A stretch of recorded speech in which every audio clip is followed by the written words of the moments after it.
What is up, guys? Welcome back to the channel. This video is not too good. I'm starting to have issues with the Manifold 370Z. I'll explain why I know it's the Manifold and not anything else, and I'll show you guys how to diagnose the problem, the issue, how you know if something is leaking. It is quite unfortunate and quite ironic because I just made a video on the 2-year review on the Airlift performance, and now I just had an issue like a few months later or a month later. So let's go ahead and go through it. All right, so here's the car. I don't know if you guys can notice, but this side is completely down, this side is up, this side is up, and that side over there is up. So what's going on right now is on my controller, one of the airbags, which is this one right here, the passenger rear, is not going up for some reason. It is the Manifold. I know it's the Manifold because when I switched the lines from the rear and I aired it up, it did work, and when I put the airline back, it did not work and it did not want to go up. So let me go ahead and show you guys what I'm talking about and how you can actually check it yourself to see if there is leaks. I know there's not any leaks, and I'm going to show you how you can actually check on your car for that airbag by checking to see if you switch your lines, if it'll cause a problem. So at this time, I'm currently having issues with this line right here. When it does not have enough air in it, you can loosen it up, but if it has air in it, you won't be able to loosen it. So there you go, I was able to loosen it up. I can't loosen the other line because it has air in it. It's just really tight on there. I will have to go ahead and go into the front, air out that side, and then I can go ahead and take off the line. But let me show you what it's actually doing. All right, so here's my Airlift controller, and then these bags have air in them, right? This one does not. When I push the button for it to go up, it makes a sound, but it does not want to fill up with air. It's been like this for 3 hours already or more. So I've let it like sit for a while. I disconnected the battery, I disconnected the Manifold. It's still not doing anything. So what I went ahead and did is I switched this line with this line to see if it would work. We're gonna go ahead and completely drain this bag out of air.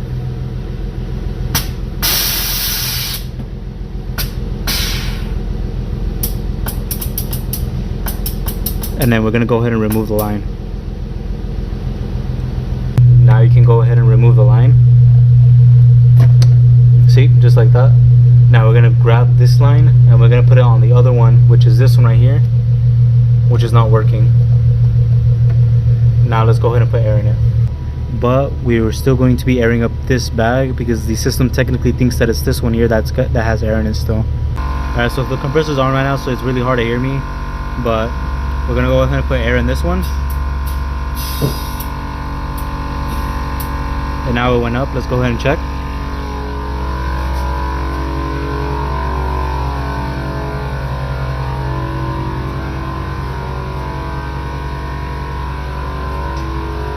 See, now it did go up. So now we know that it's not an actual line that's messed up, it's the Manifold that's messed up, because by putting air in that tire and it going up, I know it doesn't have any leaks. The controller is staying consistent with the air pressure in that airbag, so I know it's not losing any air. Now let's go ahead and switch the line to the other side and try to air up now my driver's side, which is the one that was working previously.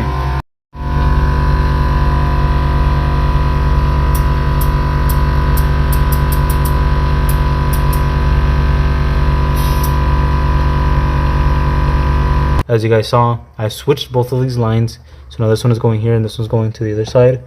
That the airbags are working perfectly fine and there's no issues with the airline. It is now the Manifold that is the one that is not working. Because of this, there's nothing I can really do.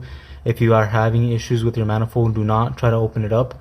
It does have lifetime warranty, so you need to go ahead and talk to Airlift about it, have them send you out a new one and replace it with the new one. If you open it, it will void your warranty, so you do not want to go ahead and do that. Alright, I'm going to go ahead and do it again, this time without stopping the video, just so you guys can see, because I know the car is really loud, so I'm not going to be talking much, but I'm going to be showing you guys how I'm putting air in the bags and it's not working, and then once I switch it, it is going to go ahead and start working.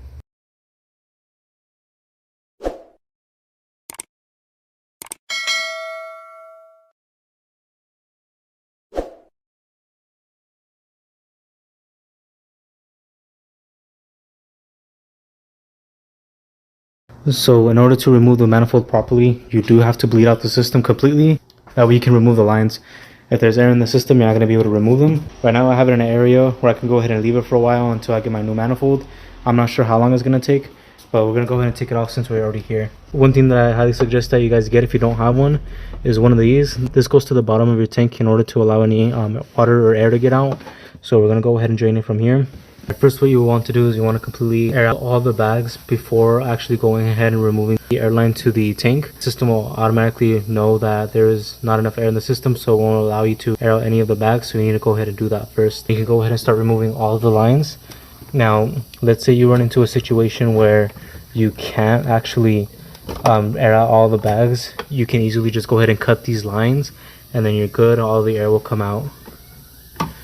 So that's done. Now we need this part here, so we need to go ahead and remove all the air from the system.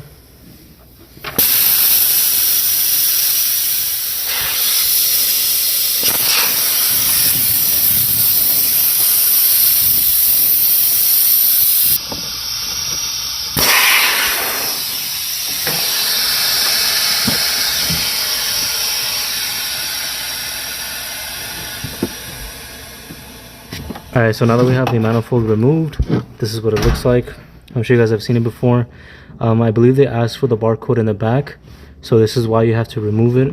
Well, you have to remove it because you have to return it, but they also ask for the barcode that's in the back. Never remove the sticker. This may void your warranty, because what they have the sticker here for is that way they can see if this part has ever been opened, because if they see that it has been opened, they know that something's been done to the manifold itself. Since my car is currently down until this is fixed, I was thinking about doing a whole new setup, pretty much replacing this. I want to keep the same design, but just change the hardwood to something else and add like a logo right here with my YouTube channel.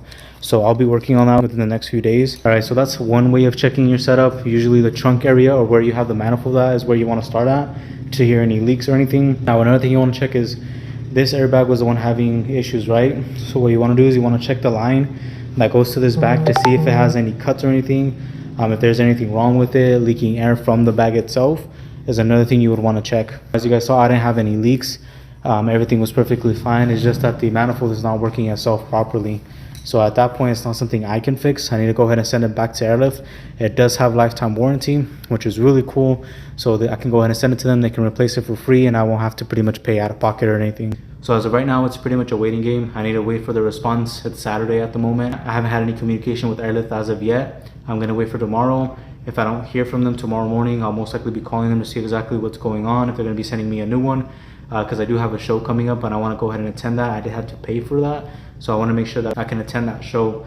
So as of right now, I'll keep you guys updated on exactly what's going on, if they're gonna be sending me a new one. Once I get that new one, I'll show you guys exactly how I'm gonna plug it back in. I'll pick it up next time, once I get an update on exactly what's going on. Alright guys, so I spoke to Airlift Performance.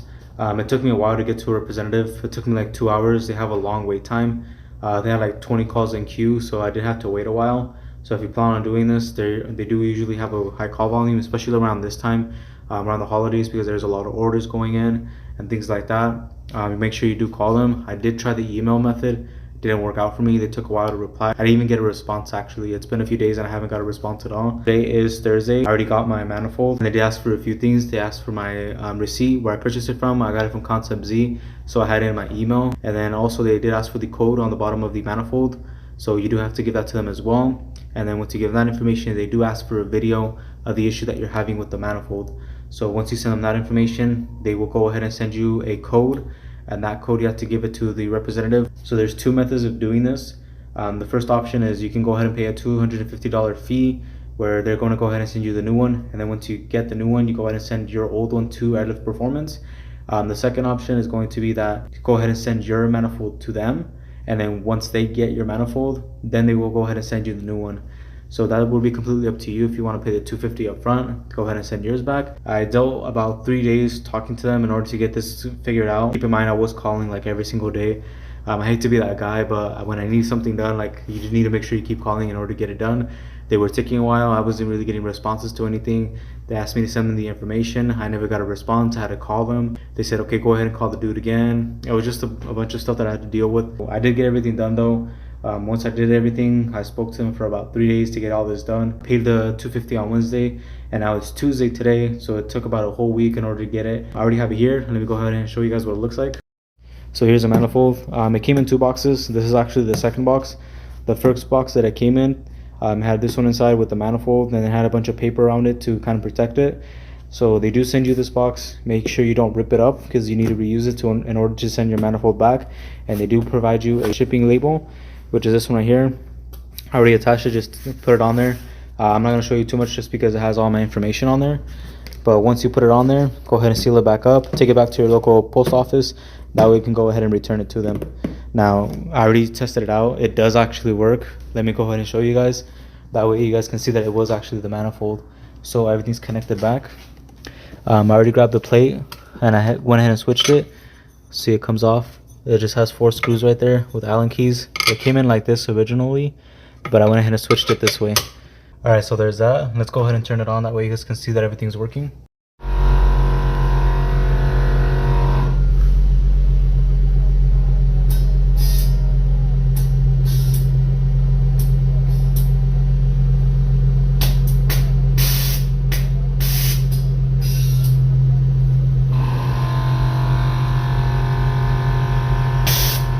When you get your new manifold, you do have to go ahead and recalibrate it. It'll ask you once you get the new manifold.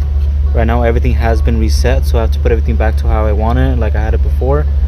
If it doesn't ask you to recalibrate it, you will have to do it manually.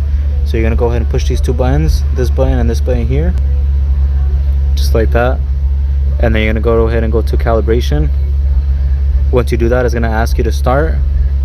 You're gonna click on start. It's going to ask you, is the vehicle on a level surface? If it is, you're going to go ahead and click yes. Are the front wheels straight? Mine are, so we're going to say yes. Is vehicle and all wheels free of obstructions? You're going to say yes. Is your manifold mounted? Yes. Do you have 1 compressor or 2 compressors? I only have 1, but if you have 2, you would click on this one. So we're going to do 1. Usually you do auto pressure. And do you have height sensors? In this case, it would be a no. Vehicle now move, are you ready? And you're gonna push yes, and it's gonna start moving on its own to calibrate it. Okay, so then it's gonna begin the process. It's gonna say step 10 of 17, and it's gonna keep doing it. And it's gonna automatically move the car for you to calibrate it. So it's checking each bag to make sure it has air. See, it's moving the front.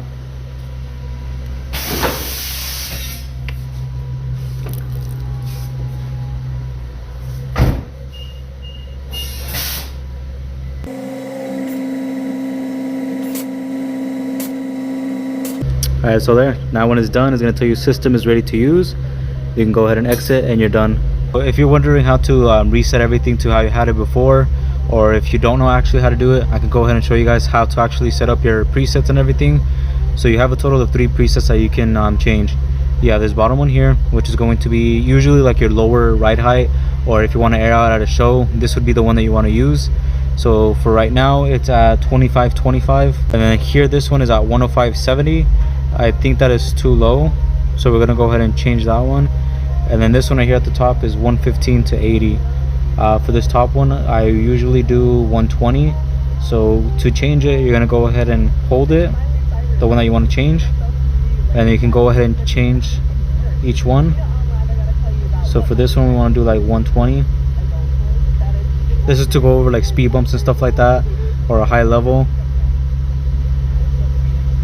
This is the one that I actually use. You can change it however you want it, but usually that's how you would want to do it, having the top ones as you're raising the car higher and the bottom ones going lower. And then for the rear ones, I can do like, let's do 90 for the rear if I want to go really high over a bump or something. And then once you're done and you have it where you want it, go ahead and hold that same button until it saves, and it's going to say saved, and it's going to go back to the main menu. 105.70. Okay, now you can click on this one, and now it's going to give you the presets that you had to put on there. So if you click on it, it's not going to go to that preset. Another thing you can do is you can change the amount of pressure that's inside the tank. You can add more or you can add less. Now usually 150 is actually pretty good. Most of you will not have to change that. You can leave it as is, but I like to keep mine at about 180. The max pressure that you can keep in most tanks is going to be about 200. So if you change it to 200, I'm not sure if you're going to have any issues or anything like that, but I would keep it like at 180 just to be safe. The reason to changing it to a higher pressure is so you can go ahead and have more air all the time. That way when you're airing up or airing down, you're usually going to have more air and the compressor is going to be on less time. So in order to do that, you're going to do the same thing. Go to the main menu, click on both of these, So let's go ahead and go to setup, compressor, and then you're gonna go to max pressure. So you can go up. Like I said, I'm gonna do 180. You guys can change it to whatever you want. That way I have more air in the tank at all times. So there's 180, and then you're gonna click on save, and then it's gonna go ahead and change. And the compressor will turn on because it's gonna start filling it up with air. And if you want to know which line goes to which hole on the manifold, that's gonna be really hard to say because it depends on how your lines were routed.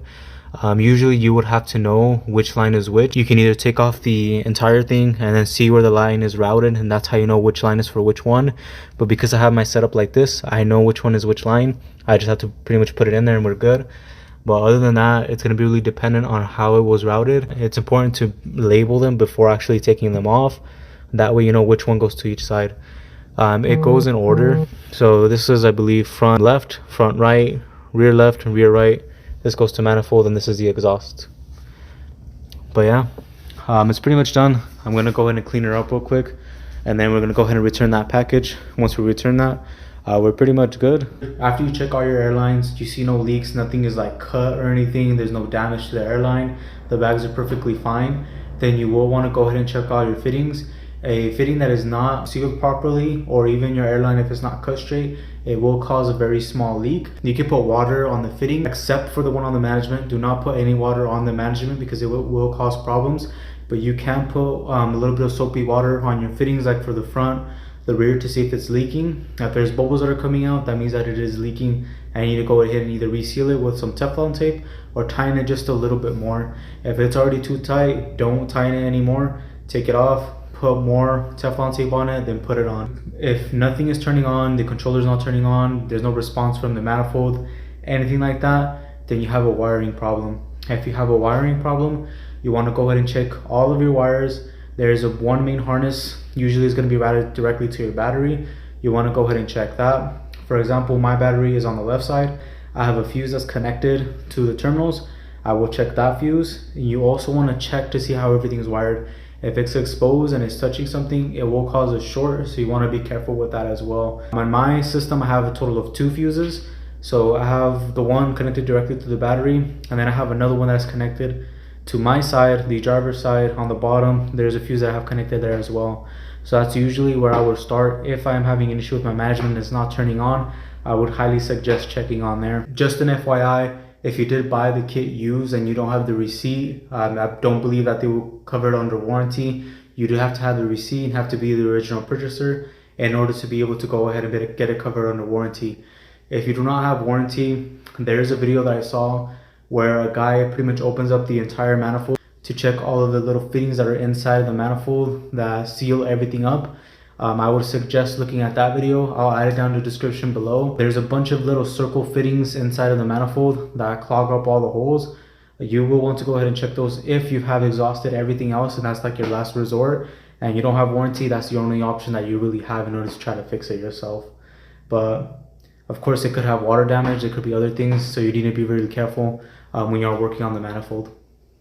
But that's going to conclude the video. Hope you guys found it really useful. For those of you that are having issues with their airlift performance and don't really know what to do, how to check it out, how to reset everything, this will really help you guys out a lot. Don't forget to follow me on Instagram. It's going to be the same as my YouTube channel, Chris D. Leva. I am mostly active on Instagram, so you guys can go ahead and follow me there. Thank you guys so much for watching.